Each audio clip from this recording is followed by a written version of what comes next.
So what a great turnout to this evening's event, and I really want to say thank you very much to Gus for inviting me to speak at today's event. It's a subject that I've been very interested in for quite a while, and the great thing about the future is that it's something that obviously affects all of us, and I guess if it doesn't, then you've got bigger problems. But work as a concept offers different challenges at different times and through different periods of our lives. And when we first set out in the world of work, it's kind of a mixed feeling of excitement, finally getting to play the grown-up, and it's also mixed with a daunting prospect that you've got to work for the next 40-odd years and you only get 5 weeks or so holiday per year. And that's certainly how I felt when I first started working. I don't know how many of you actually read Gus's article that he wrote recently about the future of work, but it was something that really resonated with me. And I remember starting my first career, or starting my first job, and people were literally smoking at their desks. And I remember, sort of watching as the fag sort of ash was burning down. Whilst they were talking to clients on the phone.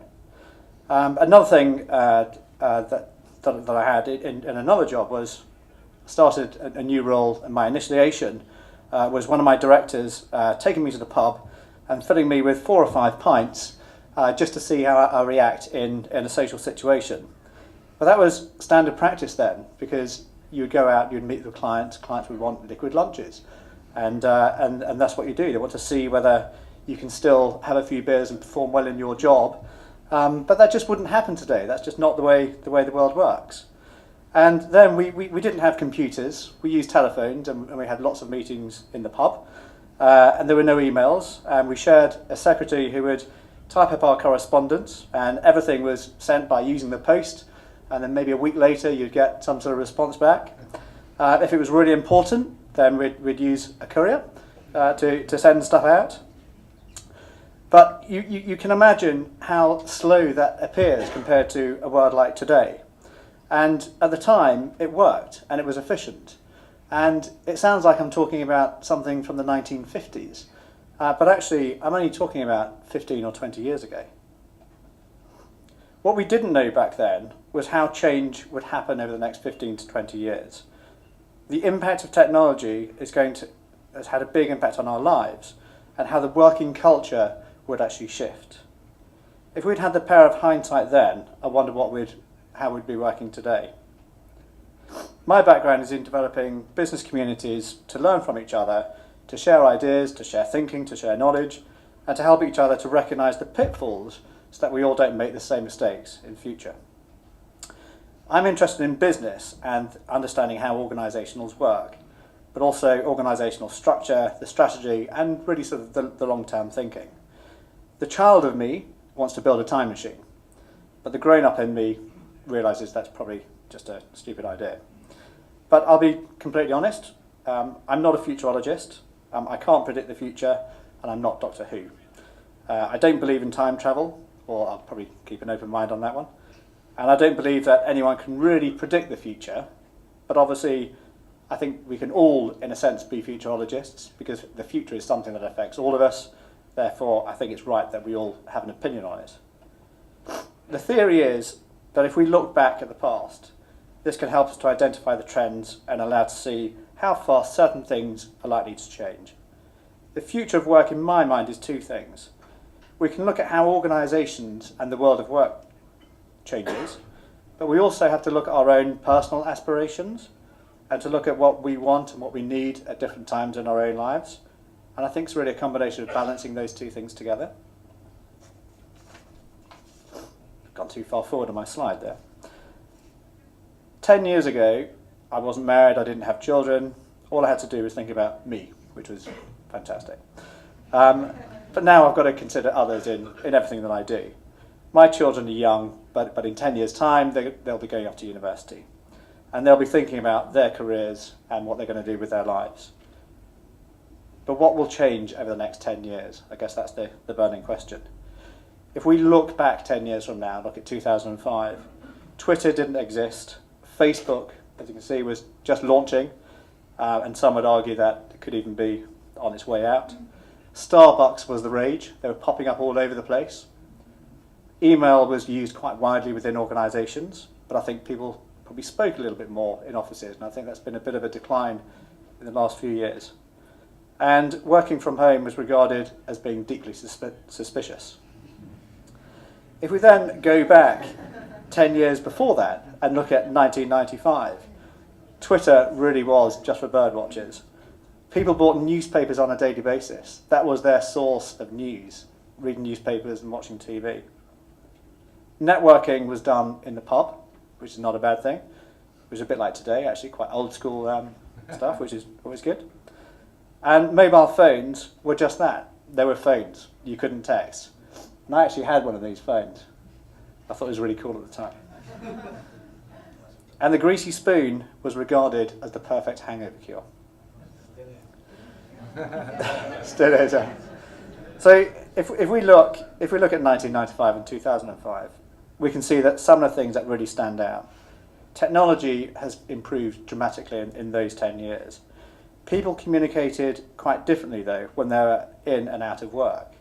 In fact, people actually had a work persona, so they were one version of themselves at work and something completely different when they were away from it. And people, or some people, even had a telephone voice.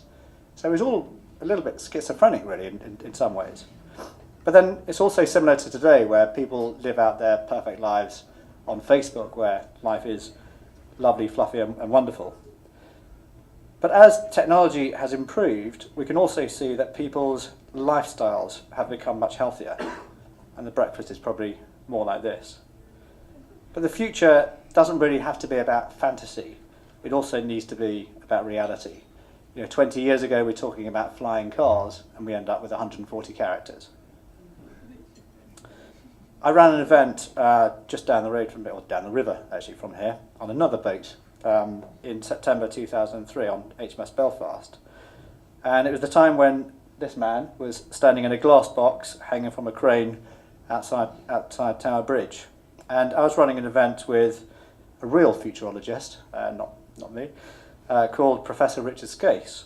And I remember Richard was talking about large organisations and people like Tesco expanding into Eastern Europe. And I remember we were talking about how they're expanding, but also how we need to deal with our sort of fat cat bosses to stop them from having large salaries, and how employees or employers need to rebuild the psychological contract with employers because the trust had gone. But that's something we still talk about today. So I think some things probably don't change at all over time, where others do. But the mega trend that Richard spoke about back in 2003 was how China was on the rise. China was waking up. And it was really how the world would soon be doing a lot of work towards Asia. And he was right. But at the time, we weren't thinking about China. The focus was on Eastern Europe, and everybody was putting things into Eastern Europe. So it makes you sort of wonder, if we're talking about the future early enough, can we then start to identify some of the things we need to change now in order to capitalise on that? Fast forward to today, and what do we have? I think generally people have a far more global approach to what they're doing. People work remotely. It's quite widely regarded that people can work remotely.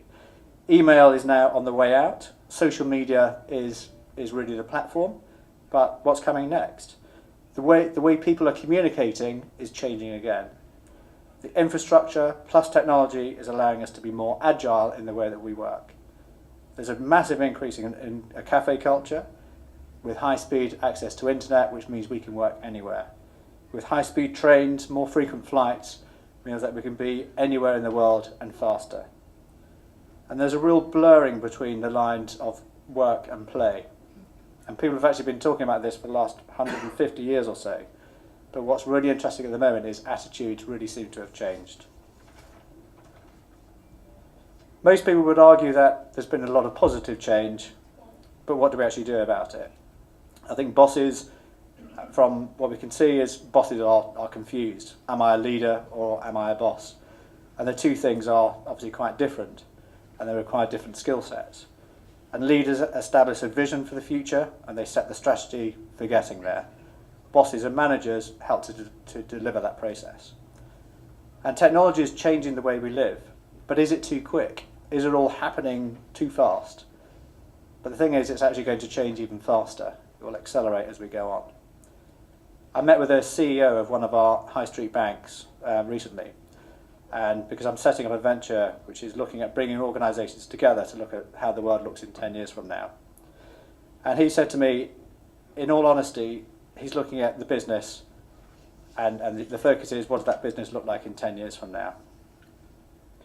People no longer pop to their branches to sort out their finances.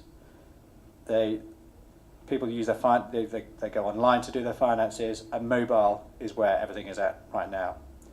He told me that in 10 years' time, the branches are likely to be fully automated, no physical staff presence whatsoever. And the personal touch will be available, but it's much more likely to be screen time.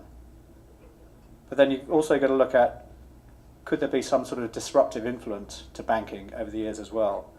Another investment banker I spoke to last week was telling me, or asking, will banks even be around in 10 years' time?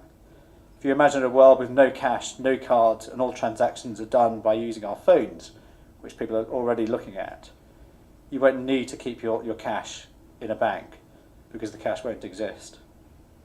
And with the growth of crowdfunding, it's likely to bring competitive alternatives, so then you've got to ask the question, will you need to go to the bank to get a loan? And if you don't need to borrow from the bank, and you don't need to put your money into a bank, will banks actually exist at all? It's quite a big thing to say, obviously, but we've just got to look at other industries that have seen big change over the years. For many decades, national newspapers held a lot of power and influence, and Fleet Street was really a powerhouse in its day. And I started my early career working at the Sunday Times. It was great, I loved it, really great place to work and felt proud working there. But recently people have wanted to work in different types of organisations. People want to work at Apple and Google and Microsoft and places like Virgin. But I think that's changing as well. And people are doing other things. Do you know that 76% of the UK population at the moment actually work for SMEs and not for large corporates? But newspapers have gone through a dramatic change over the past decade. 10 years ago, people were saying that newspapers wouldn't exist in 5 years' time. And they were partly right. Newspapers have adapted. But what's been really interesting is actually the power of the brand.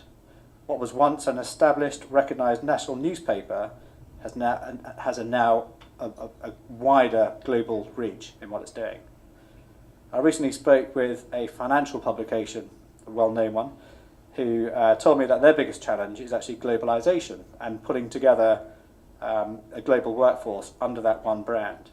So it's really about thinking about the cultural challenges as you expand, because as technology grows, the world obviously shrinks. But surprisingly, the generational challenges don't appear to differ that much across the borders. So organisations are looking ahead, but what does this mean to you? There's a lot of talk about Gen Y. Gen Y won't do this, millennials won't do that, baby boomers are about to disappear. But let's look at the similarities as well as the differences. And we work our day-to-day lives in blurred lines. Big companies with small, young people with old. Technology is forcing the change, but it's changing it for the better.